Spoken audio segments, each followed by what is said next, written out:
Poglejmo, zakaj sem jaz našel v predalu.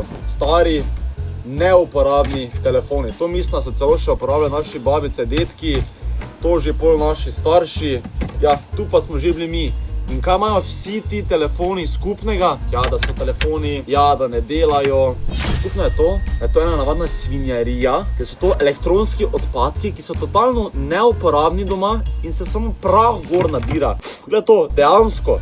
In kaj boš vse s tem naredil? Samo ta fakt mi je bil brutalen, ko sem ga prebral. Da v Evropi, po Evropi v naših predalih leži kar 700 milijonov telefonov. 700 milijonov telefonov.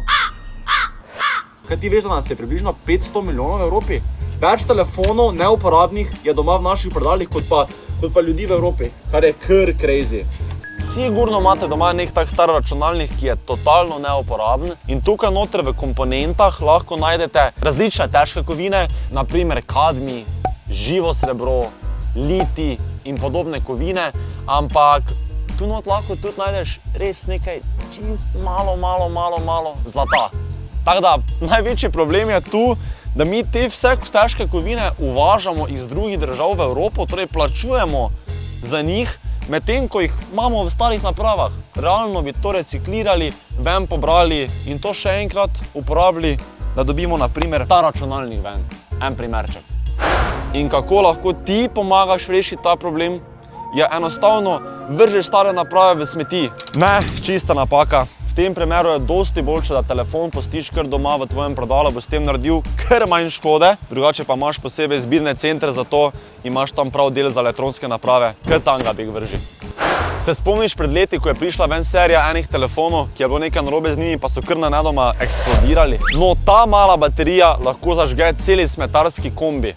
Zakaj? Zato, ker ti boš vrgel to v navadne smeti, kar je čisto narobe, ta smetnjak bo pobral smetarski kombi in če gre kaj narobe, lahko kar konkretno eksplodira. Zato pa enostavno prenesi to v zbirni center, imaš posebej erijo, kjer imaš za te elektronske odpadke in daj to tam v koš. Ne imej tega doma, ker je dejansko ful nevarno.